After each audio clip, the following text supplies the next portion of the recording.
6 incredible meals, 4 unique drinks, 24 hours. This is what it takes to eat like a local in Malaysia, a place where the flavors are so intense, they've rendered me speechless. It's so much flavor, I don't even know how to describe it. For example, one of my dishes today involves combining 7 different curries onto one plate of food. Guys, this is one food adventure you're not gonna wanna miss. Hello, and welcome to another food adventure, a very exciting international food adventure in a country I've been wanting to come and eat in for years and years and years. Of course, I'm in Malaysia. And when you say Malaysia and you say food, invariably the next word in that sentence is Penang. So that's exactly where I'm starting off this food adventure, on the beautiful island of Penang. The fact that this is such an internationally recognized food hub is no accident. Penang was a port city for centuries, sitting on trade routes between India, China, and Southeast Asia. And traders, migrants, and colonizers all left their mark on the island, and of course on the cuisine. Over the years, the cuisines have influenced and borrowed from each other, giving Penang a uniquely blended food scene. Malaysians in the chat, please let me know. It's taken me quite some time to figure this out in my head. The cuisines available here in Penang. So you've got Malay food, which is the traditional food of the Malay people. You have Indian food, but also on top of Indian food, you have Indian Malaysian food, which is called mamak food. And then you have Chinese food, Chinese Malaysian food, which is like all the rice and noodle dishes brought over by Chinese community. And then you also have Peranakan Nyonya cuisine, which is the birth child of this Chinese Malaysian fusion. And it's a completely unique cuisine. And I'm gonna be exploring all things Nyonya food in next week's video. So make sure you stay tuned for that, for the asam laksa and all those famous dishes. But today we're gonna be trying everything else. Please, if you care anything about your sanity, go and grab some snacks right now. I'm even gonna give you a 5-second break.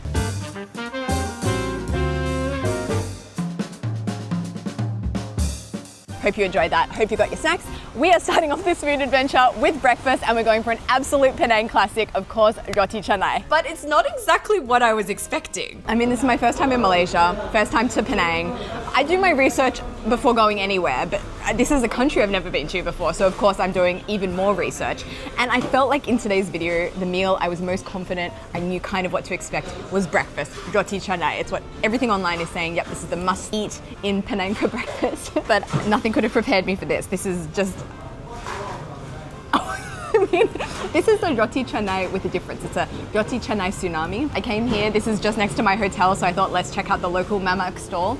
And not only has he suggested I go for this Roti Canai tsunami, he has insisted this is like that must-try dish.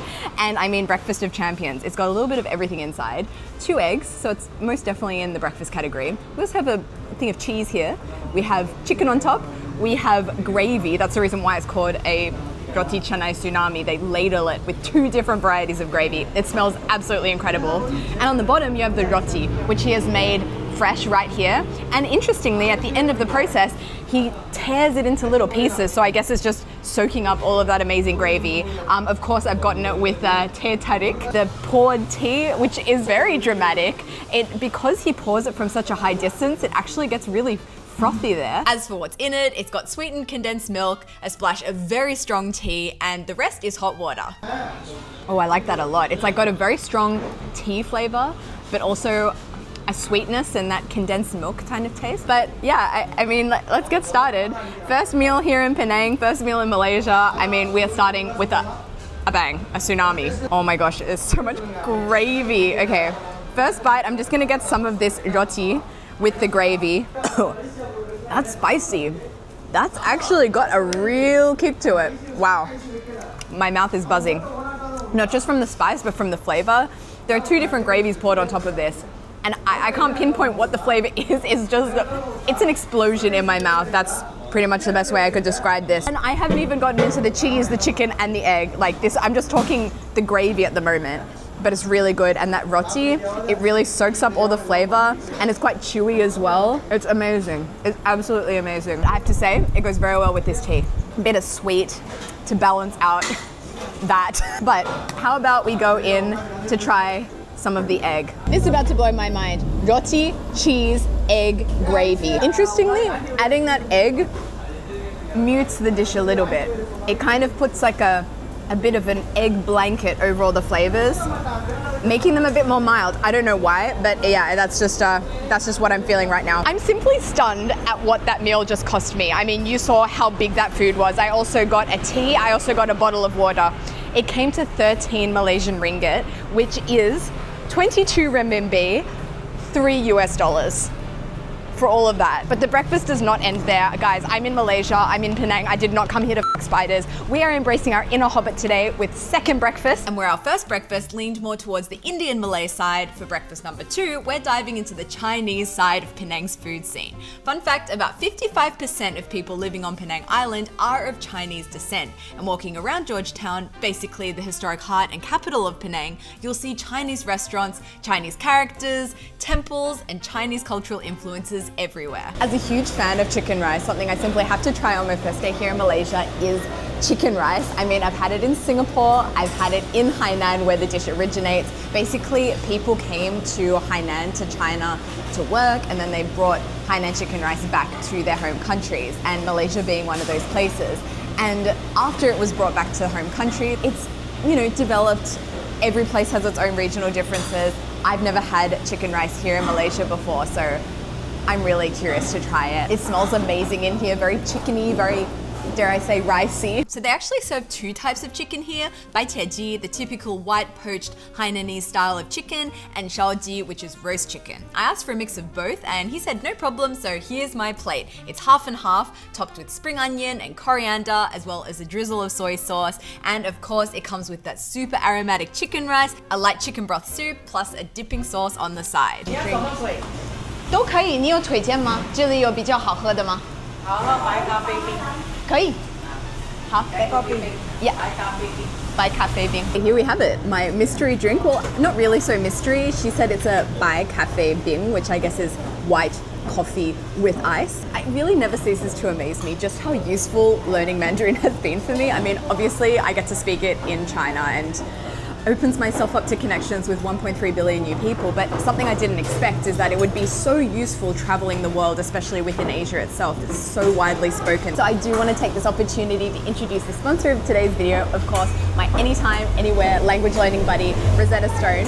It's an app that teaches through immersion, proven to be the best way to learn a language is by immersion. So that's exactly what Rosetta Stone does. And with its dynamic immersion method, it basically exposes you to your language that you want to learn from day one, from lesson 1. And it really mimics the way that a child acquires language in their early years. And that's why I love Rosetta Stone. There's no poring over boring textbooks. You're learning as you go, and you're learning phrases that are actually going to be useful. Learning Chinese has just been a game changer in being able to explore a country on a deeper level. And I think even when you just come out and know a few words in the country that you're traveling to, it breaks down a barrier between you and the people that live there and shows that you're trying, and you can make so many more connections. Even if you don't know a language to fluency, even just trying will expose you to so many more exciting cultural opportunities. So I really encourage you guys to take advantage of the 60% off deal that Rosetta Stone has off the lifetime subscription, which means you'll have lifetime access to all of the languages Rosetta Stone offers. You can check out that deal in my description, but for now, I'm ready to get immersed in my food. First, let's try this white coffee. Oh, it's like a rich, creamy, sweet coffee. And I like that it's super cold. It's got a little bit of a smokiness as well. Now time for chicken. Let's try the bai ji, the white cut chicken first. It looks very tender. Very, very tender. As expected, it's completely amazing. I mean, how could this not be amazing? We're in Malaysia, where people are really proud of their chicken rice. We're in Penang, where the food is arguably the best of Malaysia. We're in a Michelin-rated store. It's incredible. It's something that's actually interesting about it is it's texture-wise very much in the middle between what I experienced in Singapore and what I experienced in China. I feel like in Singapore, the chicken rice that I've had, the chicken is extremely, extremely soft and tender. And in China, when I've had it in Hainan, the chicken is definitely more on the tougher side. People prefer it that way and extremely chickeny. This is exactly in the middle. It's soft and tender, but it also has more of a bite to it and more of a chickeniness than I feel like I've had in Singapore chicken rice before. That might just be a personal experience. Let me know what you think in the comments below, but I'm really enjoying it. I feel like it's kind of like the best of both worlds. I mean, the sauce is fantastic. It's simple. It's like soy sauce, delicate, but I don't want to neglect the other sauce on my table here. This is the dipping sauce, like a slightly spicy tangy dipping sauce. It's really good. My mouth is just zinging from that sauce. Anyway, now I want to try this Roti. Here it is here. It's got a little bit of a skin on it, which looks so nice and flavorful. Oh, I think I might actually like that even more. That skin just has such an extra richness and depth of flavor, a saltiness, but a slight sweetness as well. Once I'd finished the chicken, I poured the remaining sauce, the crispy cucumber, and all those aromatics onto the rice, and added a splash of that tangy dipping sauce as well. I gave it a mix, and wow, this really tickled my pickle, so to speak. I don't know if people do this, but they should. Food for the soul. I enjoyed this immensely. Walking through Georgetown, one of the first things you'll notice, well, after the bright colours of course, is the architecture.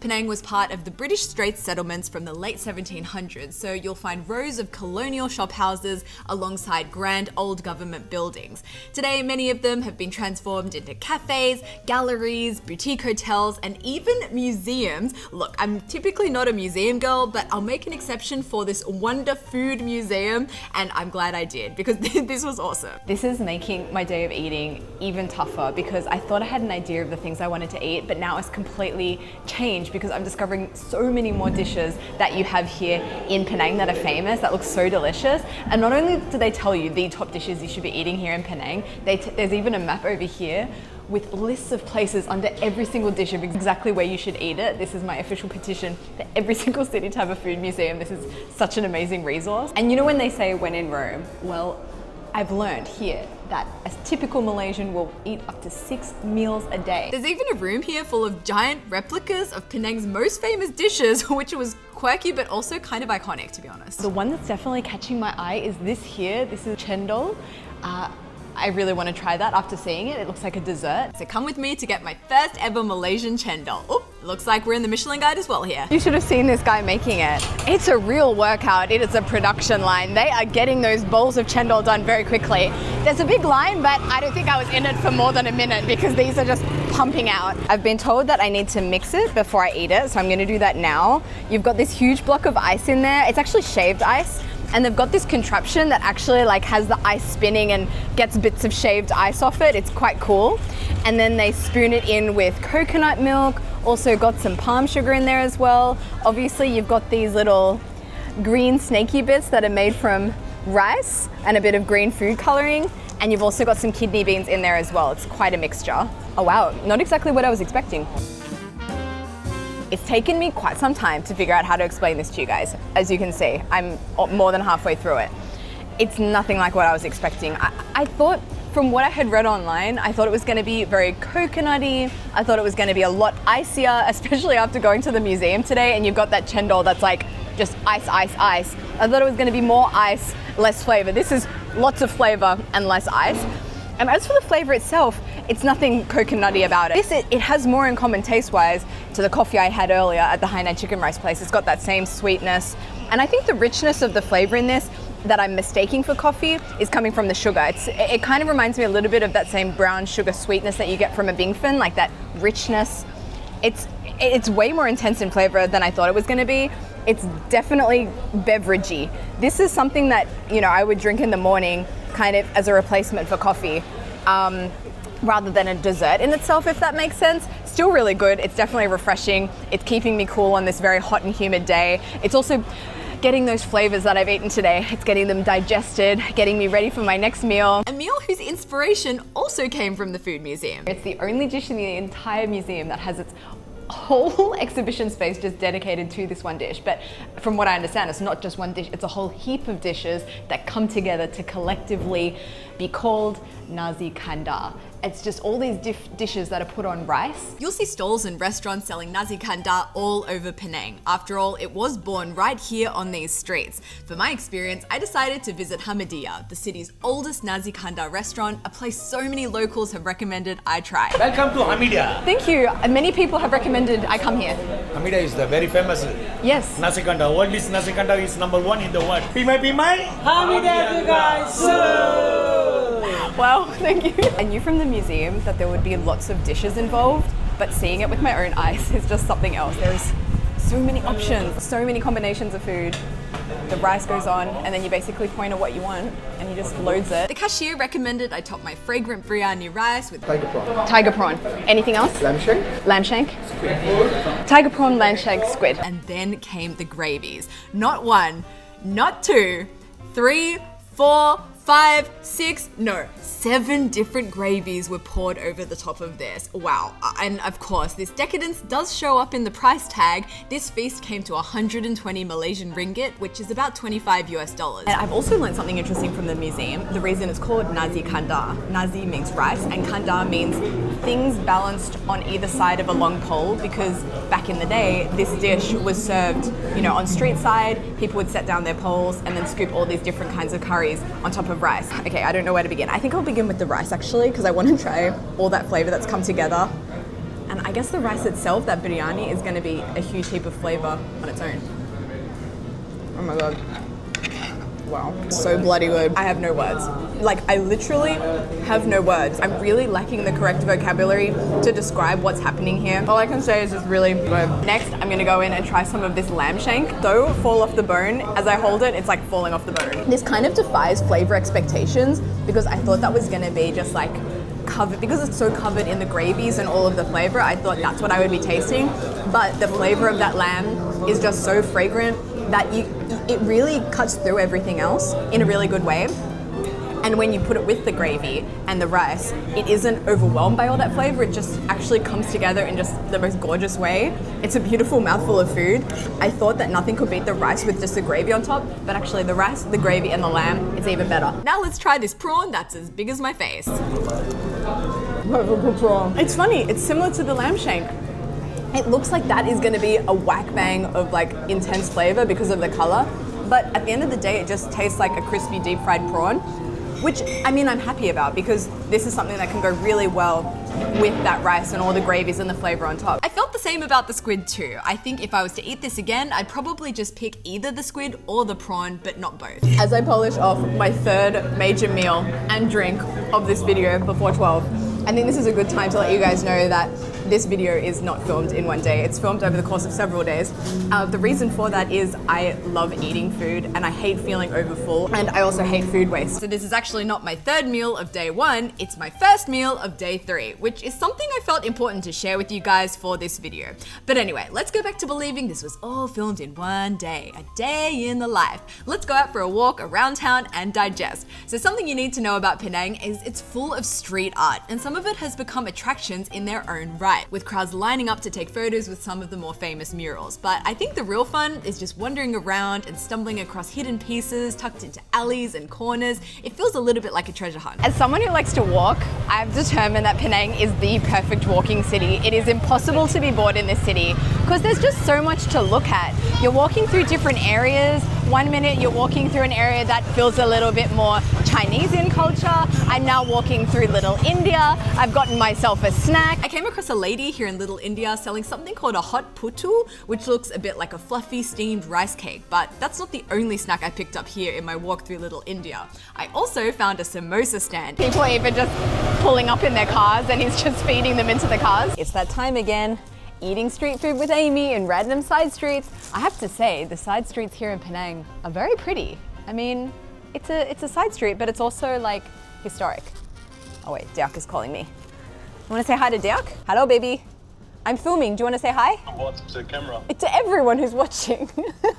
Yeah, moin, was geht ab? Hey. Am I in the video now? You're in the video now. Guys, actually, now that I've got you here, I want to let everyone know that Deok actually has his own YouTube channel now. I'm so proud of him. How many subscribers are you at now, babe?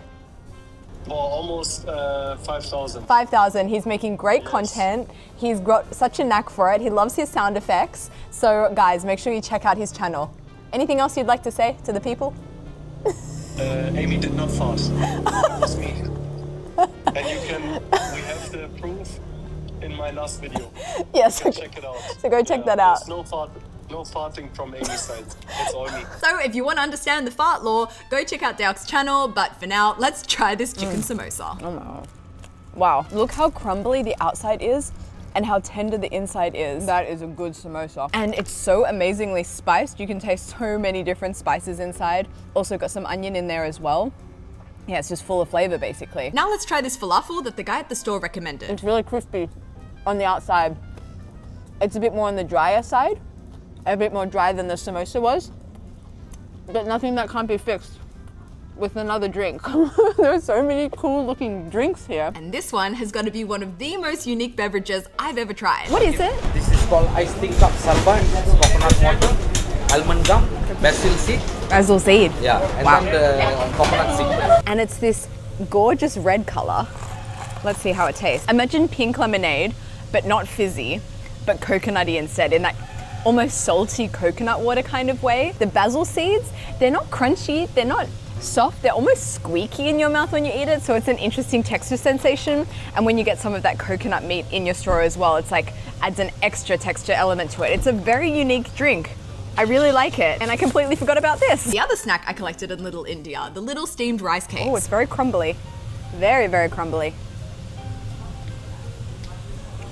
Oh, I'm glad I had a drink because it is also very dry. It's very crumbly. I believe it's rice, and then you've got this sugar on the inside as well as coconut too. It's kind of the perfect balance of sweet and salty actually. But yeah, wow, it is dry. So I'm glad I Oh, that's a good combo. The sweetness of this brings out the saltiness in that, and this brings the moisture.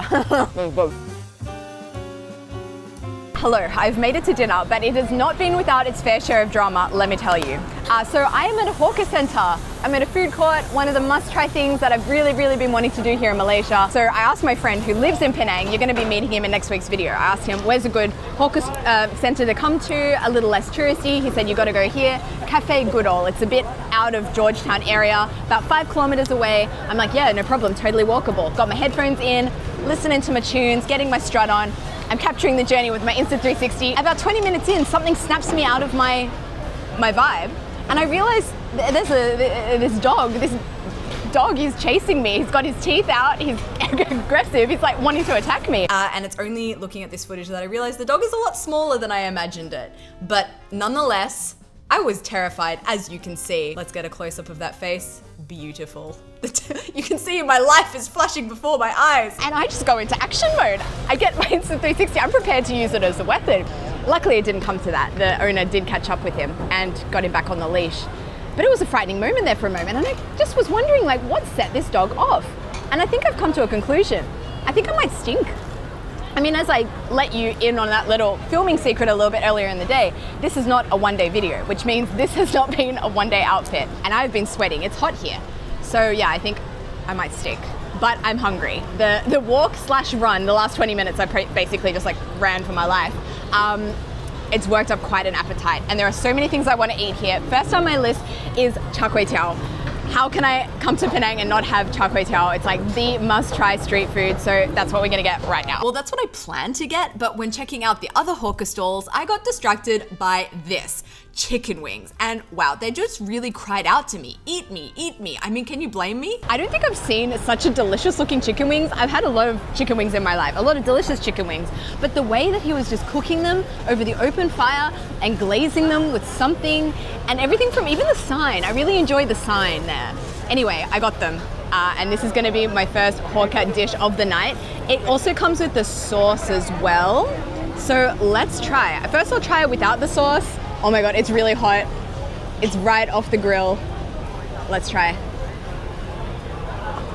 Oh my God, this chicken wing, it's absolutely amazing. It tastes just as amazing as it looks. It's quite sweet, that marinade, and also that sweetness has sunk into like the chicken meat itself. And you also have the char from the open fire as well. So it's sweet and like smoky, charry kind of taste. And it's really tender. I mean, check this out. I brought you up nice and close so you can get the full experience. The meat, it's like it's begging to be eaten. I have worked my way through every single chicken wing. I have a tiny little bit left, but I forgot about my sauce. I do want to try this sauce. I've only got this left. I mean, it gives you an indication of how tasty it is. That I've forgotten about the sauce. It didn't need a sauce, but let's try it anyway. Yeah, it's a good sauce. It was good without it, but it's really good with it as well. It's like a sweet chili sauce with a little bit of extra kick of spice and a little bit more tang.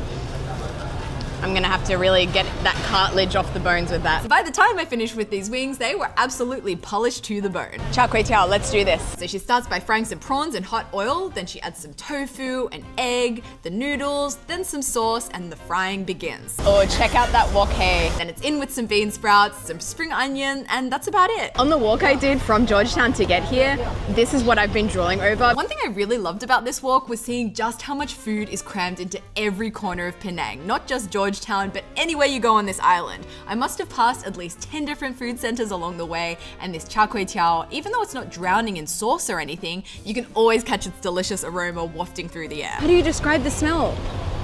It's just great. You've got the noodles, the guo tiao, and me personally, I love a noodle that has a great ingredient to noodle ratio. I like it heaped with lots of ingredients, and that's exactly what this is. You've got prawns in there, tofu, lots of egg, lots of bean sprouts, that'll be happy.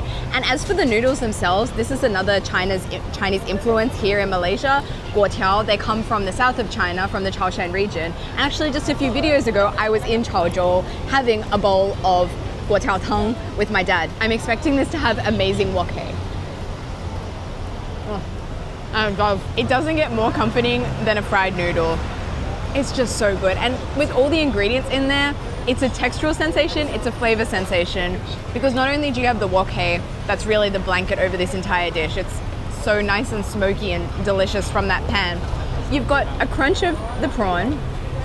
You have this lap chong. It's like the Chinese sausage that adds this sweetness to it. You've got the crunch from the bean sprouts as well. You've got this egg. It just gives it this eggy quality throughout the dish. What else have you got in here? Also tofu. So every single mouthful, it's just so much texture and flavor. And it's hot, it's fresh. And it's just so good. Also, love the portion size.